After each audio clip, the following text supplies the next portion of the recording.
Bonjour et bienvenue dans notre émission Vis-à-vis. On appelle familièrement baptême de l'air le fait de monter pour la toute première fois dans un avion. Dans ce cas, le mot baptême a le sens d'un début, d'une entrée dans une sphère nouvelle. À l'origine, quel rapport le baptême chrétien a-t-il avec cette idée de commencement? C'est notre sujet aujourd'hui. Il avait quand même un look vraiment très spécial, Jean-Baptiste. Vous savez qu'il était habillé avec un manteau fait en poil de chameau, quelque chose de très, très rural, hein? Et puis une ceinture de cuir. Il mangeait quelque chose de tout à fait champêtre, hein? Des sauterelles, j'espère grillées. Et puis il trouvait du miel un peu par-ci par-là dans la campagne. Sans compter que, comme il était depuis sa naissance, il était un nazir, c'est-à-dire selon la loi de Moïse, quelqu'un qui ne touche à rien de ce qui vient de la vigne, de l'alcool, etc. Et aussi notre clause de cet engagement, c'était de garder les cheveux très longs. Et on peut supposer que Jean-Baptiste avait donc les cheveux très très longs, comme avait eu aussi Samson dans le temps, des siècles auparavant. Et en tout cas, au-delà de cette apparence qui déjà en elle-même attirait un peu l'attention, le côté ermite, ascète, mais en tout cas, sa fonction était très précise. Il dit « celui qui m'a envoyé pour baptiser d'eau ». Et c'était sa fonction, pas simplement baptiser pour faire baigner les gens, mais son message qui est lié au baptême est un message qu'il appelle le message de la repentance. Et tout le long, Jean-Baptiste amène ses auditeurs à se pencher sur eux-mêmes, à faire un petit peu un examen de conscience, on pourrait dire, et à se voir tels qu'ils sont dans leur faute, dans leur péché, afin d'arriver à une repentance, c'est-à-dire à un regret et surtout, après la confession, à un changement, à un comportement nouveau. Je vous lis par exemple ceci, les gens se rendaient auprès de lui et confessant leurs péchés, ils se faisaient baptiser par lui dans les eaux du Jourdain. Un peu plus loin, à ceux chez qui Jean-Baptiste discernait qu'il n'y avait pas de changement, il disait « Produisez donc du fruit digne de la repentance. » Et encore un peu plus loin, « Moi, je vous baptise d'eau pour vous amener à la repentance. » Donc le baptême d'eau le ministère de Jean-Baptiste est lié à la reconnaissance des péchés et à leur abandon. C'est un petit peu le premier point qui montre un changement de vie.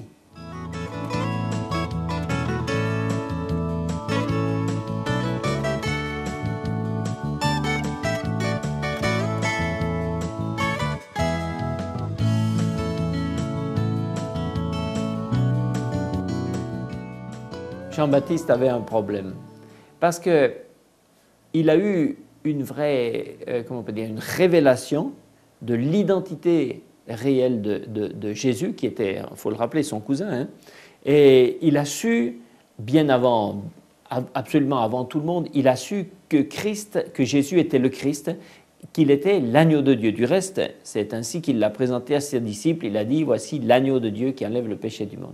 Mais, de ce fait, le jour où Jésus est venu à la séance de baptême que Jean-Baptiste menait et où Jésus lui a dit qu'il venait pour se faire baptiser, alors de ce fait même, Jean-Baptiste avait un problème parce que, sachant qui réellement était Jésus, alors il ne comprenait pas qu'il puisse, lui, Jean-Baptiste, baptiser Jésus. Nous avons vu que le baptême était lié à la repentance, qu'il est lié à la reconnaissance des péchés, à leur abandon, etc. Comment on pourrait appliquer ça à Jésus lui-même? Si le baptême, c'est l'abandon du péché, alors Jésus avait absolument rien à abandonner. Donc, on est amené à considérer que Jésus s'est fait baptiser dans un sens, dans un état d'esprit différent de ce que nous connaissons maintenant à propos du baptême d'eau. Si vous voulez, quand Jésus vient et s'intègre à la file des pécheurs qui sont au bord du Jourdain pour se faire baptiser. Jésus est ainsi en train de montrer qu'il vient pour prendre la place du pécheur. C'est pas, normalement, Jean-Baptiste avait raison, ce n'était pas sa place. Comme ce n'était pas sa place sur la croix non plus. Mais parce que Jésus est venu afin de s'identifier à notre condition, alors il a commencé lui-même par rentrer dans ce processus de repentance dont lui-même n'avait pas besoin. Mais parce qu'il est venu afin de nous rendre la repentance possible, Jésus a commencé lui-même par prendre la place du pécheur et il s'est fait donc baptiser par Jean-Baptiste. Quand Jésus lui a dit non, il a dit à Jean-Baptiste, il faut qu'on fasse ce qui est juste, alors Jean-Baptiste lui a fait confiance et même si peut-être qu'à ce moment il n'a pas tout très bien compris, mais il l'a fait quand même. On peut aussi remarquer que chaque fois que Jésus nous demande de faire quelque chose, lui-même l'a fait auparavant. On va le voir, s'il demande aux disciples, aux nouveaux disciples de se faire baptiser, lui-même l'a vécu auparavant. Il y a toujours cette notion aussi que lui-même est d'abord notre modèle. Nous pouvons le suivre.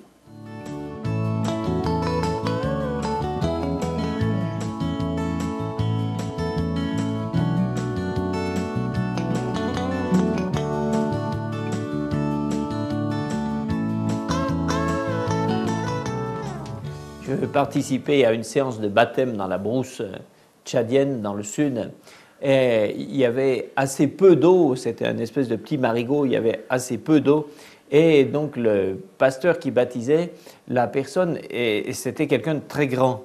Alors, il voulait le baptiser, et au moment où il l'a plongé la tête en arrière, alors les genoux du monsieur dépassaient. Alors tout en lui appuyant sur la tête, de son autre main, il essayait de lui appuyer aussi sur les genoux parce que le pasteur avait vraiment envie qu'il n'y ait rien qui dépasse pendant le baptême.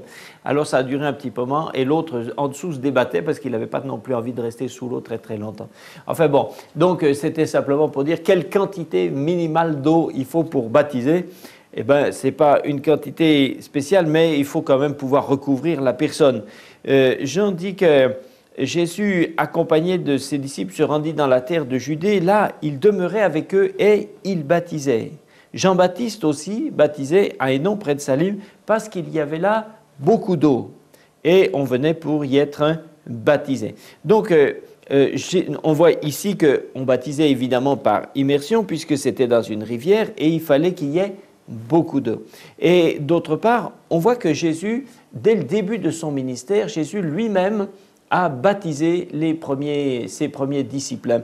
Ce qui prouve que, après l'avoir été lui-même, par le ministère de Jean-Baptiste, lui-même a commencé à baptiser les premiers qui venaient, qui le suivaient. Mais on se rend compte que rapidement, Jésus a lui-même enseigné, formé les plus anciens de ses disciples à devenir eux-mêmes aussi des gens qui baptisaient. Et on voit un petit peu plus loin, toujours dans l'évangile de Jean, maintenant au chapitre 4, on nous dit que toutefois, un peu plus tard, Jésus ne baptisait pas lui-même, mais c'était ses disciples. Donc Jésus, après avoir été baptisé, a baptisé et a enseigné à ses disciples de baptiser. Ils sont devenus donc maintenant ses collaborateurs. Pas simplement des suiveurs, pas seulement des gens qui marchent derrière et qui écoutent, mais rapidement Jésus avait avec eux cette formation pédagogique où il les amenait à mettre en pratique et à imiter ce qu'il était. Donc ils sont devenus aussi des baptiseurs, pas comme Jean-Baptiste, parce que ce n'était pas leur fonction totale, mais des gens qui participaient, qui rentraient dans le ministère de Jésus.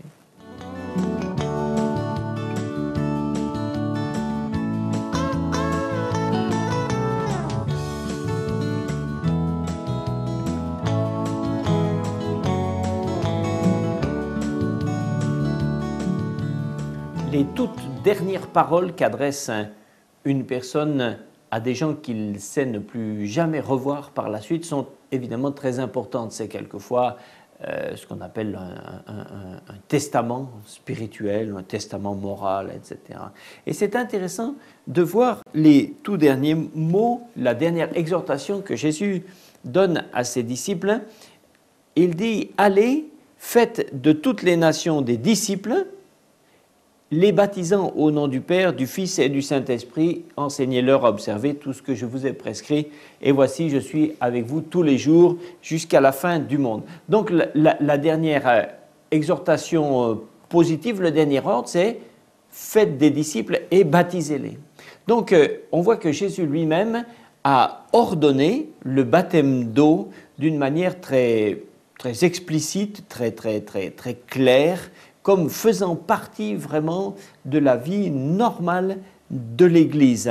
Il dit, quand vous avez fait un disciple, alors il devient un disciple, j'allais dire en quelque sorte officiellement, par le baptême d'eau.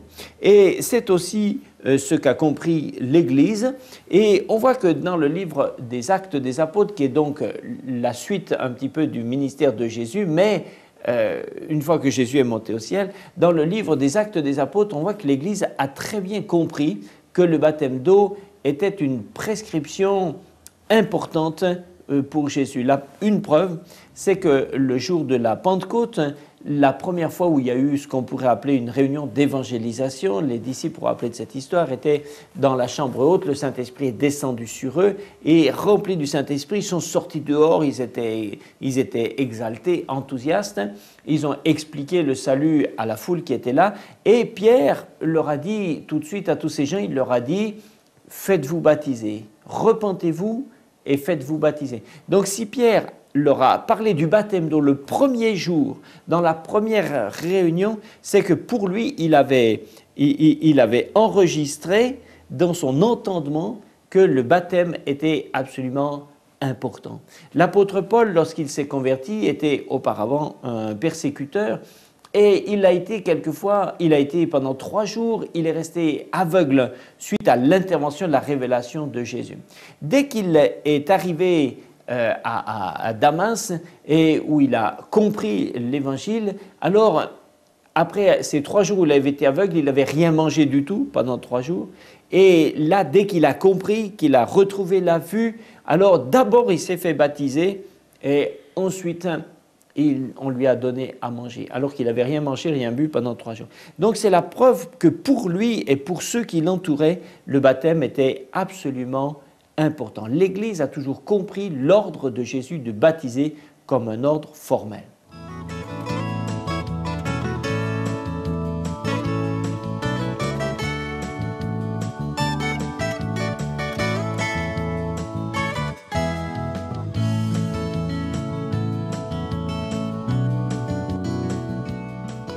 Bon, mais finalement, ça sert à quoi de se faire baptiser d'eau? Parce que si on dit quelque part, on dit que c'est une question de foi, alors on a la foi, certains le disent d'ailleurs, puisqu'on a la foi, c'est intérieur, donc le baptême, ça ne sert à rien. C'est quand même intéressant de voir que Jésus l'a ordonné, et non pas d'une manière théorique, mais comme un acte pratique. Alors le sens, voilà comment l'apôtre Paul, lui, l'explique le sens du baptême d'eau. Il dit: est-ce que vous ignorez que nous tous qui avons été baptisés en Jésus-Christ, c'est dans sa mort que nous avons été baptisés. Nous avons donc été ensevelis avec lui par le baptême dans sa mort, afin que comme Christ est ressuscité des morts par la gloire du Père, de même, nous aussi, nous marchions en nouveauté de vie. Peut-être que ça vaut le coup, je pense, de reprendre un petit peu tranquillement ce petit passage pour rentrer dans le sens. Qu'est-ce que Paul voulait dire? Et je me suis permis de faire à un artiste de ma connaissance un petit schéma. Napoléon disait qu'un petit schéma vaut mieux qu'un long discours. Et finalement, ces 2 schémas disent d'une façon différente exactement ce que nous venons de lire. Ce que Paul dit, c'est que lorsque quelqu'un se fait baptiser, ici vous le voyez, là il est dans le baptistère, Et à votre avis, combien de temps va-t-il rester immergé complètement dans ce baptistère? Bon, en général, ça dure une seconde. Hein, le temps où on le plonge, on dit « je te baptise au nom du Père, du Fils et du Saint-Esprit », plouf, plouf, on ne prend pas de risque hein, à ce niveau-là. Donc, il est là pendant une seconde. Et si on le laissait longtemps, alors à ce moment-là, évidemment, il y aura un gros risque parce que personne n'est capable de rester longtemps immergé complètement sous l'eau. Physiquement, il mourrait. Et c'est le sens même du baptême, c'est ce que nous venons de lire. Nous tous qui avons été baptisés en Jésus-Christ, c'est dans sa mort que nous avons été plongés. Celui qui est baptisé dans l'eau est dans une situation qui représente la mort. C'est-à-dire que quand il est là, il est en relation avec la mort de Jésus. Plutôt que de mourir lui-même, Dieu a condamné Jésus pour mourir à sa place. Donc, il est dans une conformité spirituelle avec la mort de Jésus. Quand plus tard, il va sortir de l'eau du baptême, il est donc à ce moment-là maintenant dans une situation qui représente la sortie de la mort, la résurrection, et il est à ce moment-là en communion avec la résurrection de Jésus qui est sorti lui-même aussi de la mort. C'est pourquoi le baptême d'eau a son sens réel dans le fait que c'est réellement une immersion parce que c'est l'immersion qui représente la mort. Donc, je vous relis ce que Paul a dit. Nous tous qui avons été baptisés en Jésus-Christ, c'est dans sa mort que nous avons été baptisés. Nous avons été ensevelis avec lui par le baptême dans sa mort, afin que comme Christ est ressuscité des morts, de même nous aussi nous marchions en nouveauté de vie. Le baptême est le symbole, le signe que nous sommes passés dans la mort et la résurrection de Jésus.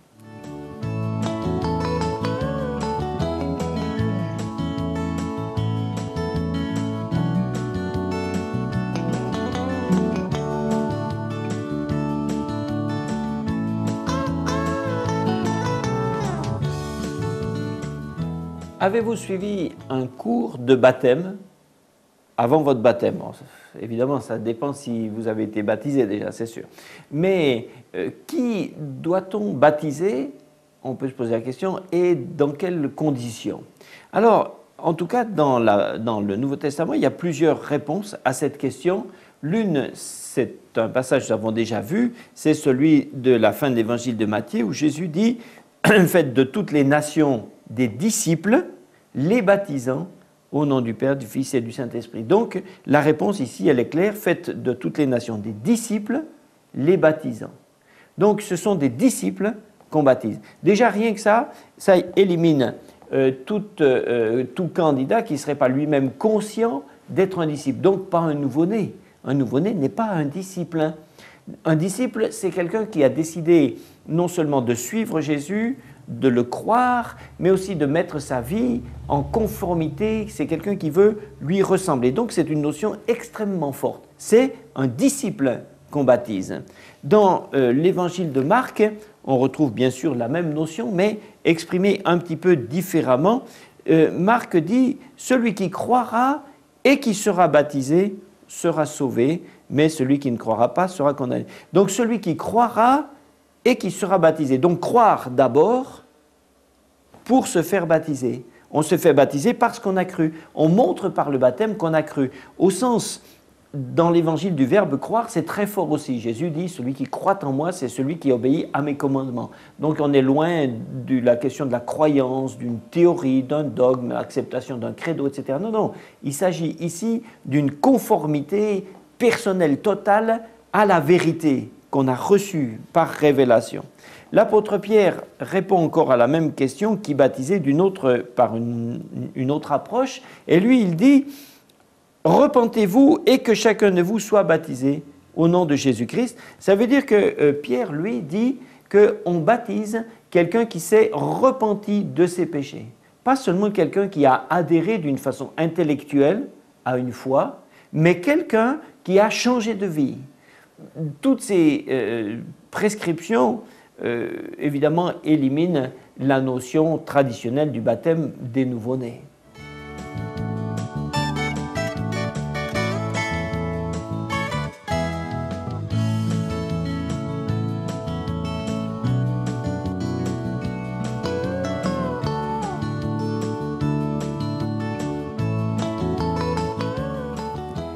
je venais de connaître l'Évangile et donc j'étais gagné à l'idée vraiment de marcher avec Jésus. Et puis, un vieux pasteur qui m'avait aidé dans cette démarche me dit un jour comme ça, il me dit, tu sais Jean-Marie, maintenant, il faudra que tu penses à te faire baptiser d'eau. Ah, je lui dis, non mais là, pour moi, il n'y a pas de problème. Ma famille, on était catholique, donc j'ai été baptisé quand j'étais petit, donc c'est fait. Il me dit, non, c'est pas comme ça.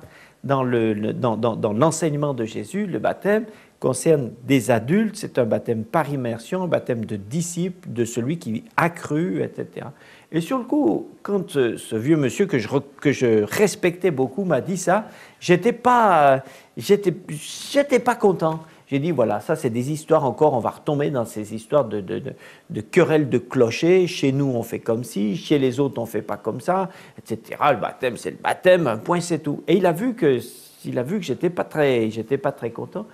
Alors il m'a dit, écoute, ce que tu vas faire, c'est que je vais te donner la liste dans le Nouveau Testament de toutes les références qui parlent du baptême. Je te donne la liste, tu les lis, tu regardes, tu médites, et voilà. Et puis tu feras ce que tu croiras. Et ça, j'ai trouvé que c'est un bon deal. J'ai dit, ok, ça marche.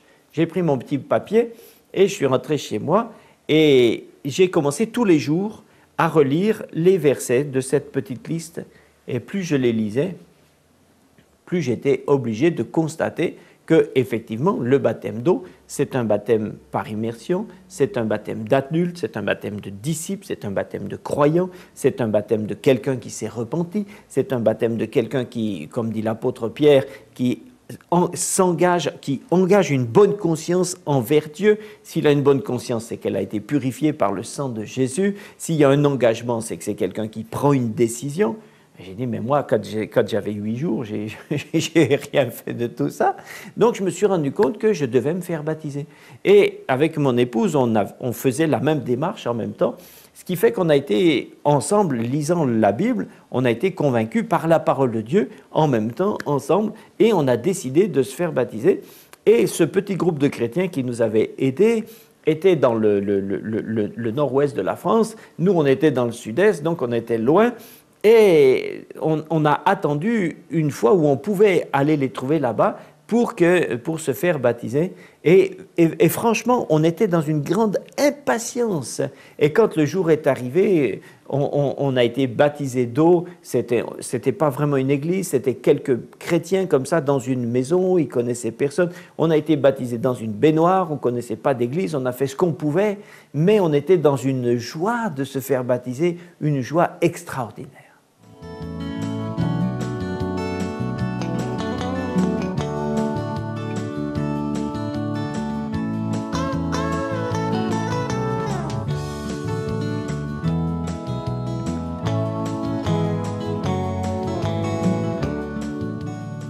De façon un petit peu surprenante, l'apôtre Paul a dit « Je ne suis pas venu pour baptiser ». Oh, on dit bah « alors, qu'est-ce qu'il a? Il est contre le baptême ». Non, il n'était pas contre. Ce qui veut dire, c'est qu'il est venu, il est envoyé pour faire des disciples. Et on baptise des disciples. Mais il n'est pas venu spécialement pour baptiser. Le baptême, c'est un signe, ce n'est pas un passeport. Ce n'est pas un coup de tampon dans votre dossier spirituel. Ce n'est pas parce que quelqu'un est baptisé d'eau ou pas qu'il est sauvé ou pas sauvé. Ce qui fait qu'il va être sauvé ou pas sauvé, c'est qu'il a cru en Dieu et qu'il est devenu un disciple ou pas un disciple. Donc le baptême est important, mais il est important comme une conséquence de la conversion. Et l'apôtre Paul était branché, si je peux dire, sur le fait d'amener des personnes à se donner à Jésus. C'est une joie extraordinaire que de marcher avec Jésus. C'est une joie formidable que d'être quelqu'un qui suit, qui a les yeux sur Jésus pour lui ressembler, pour être comme lui, pour faire comme lui, pour, dans son caractère, dans sa vie, dans son raisonnement, dans toute chose, être un disciple de Jésus. Si vous n'avez jamais été baptisé, alors je vais vous dire, d'abord devenez un disciple de Jésus, mais aussi cherchez une église, faites-vous baptiser d'eau, c'est normal. Et puis après, vous allez aider d'autres aussi à faire les mêmes pas. C'est une joie extraordinaire.